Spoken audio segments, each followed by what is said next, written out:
How would you delineate between the astrological practices of the Magi and postmodern pagan practices? You preached a sermon on that one, didn't you? Yeah, but I've gone first the last couple questions. You go first. It's your turn. You know something about it, don't you? Yeah, I think we got to remember that the Magi who are being referred to here in Matthew chapter 2, or sometimes we call them the wise men or the three kings at Christmas time. Near as we can tell from ancient texts, these folks were from Persia. Persia was well known in the ancient world for what often gets called astrological practices. Well, we got to remember in the ancient world, astrology and astronomy, the science of it, and more what we would call the New Age astrology end of it, weren't distinguished. There was a close connection between scientific study of the stars in the ancient world and attendant beliefs for most people in the ancient world that stars were actually representations of angels, of high, powerful spiritual beings. In fact, most early Christians even thought this.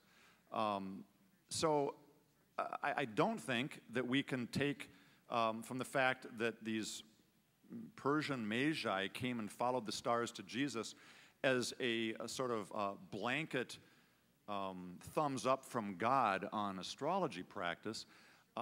What they were doing is noticing a particular astrological phenomena that, and there's been interesting books written about this in the last 10 years about what this phenomena might have been.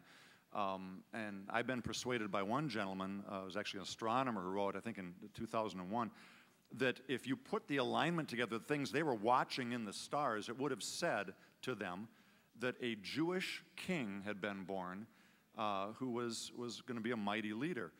There's something about the conjunction of Mars or Saturn and Jupiter in Pisces, I think it was, or some, I don't know, read the book. But in any way, this made sense to them. A powerful Jewish king is being born. We need to go and see this guy.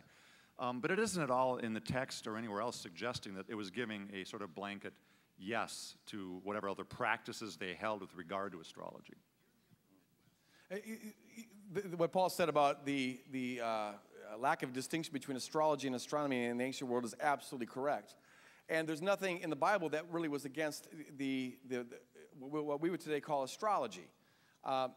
Astronomy, I mean. Big difference there.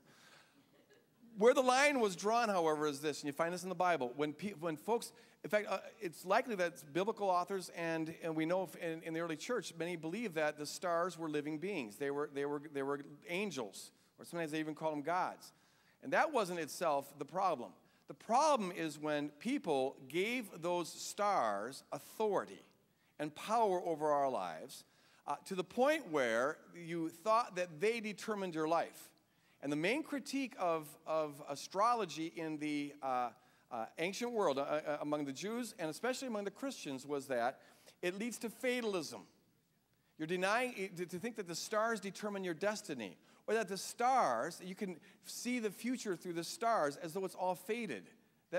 So it was a critique of divination, whenever human beings try to know what only God can know.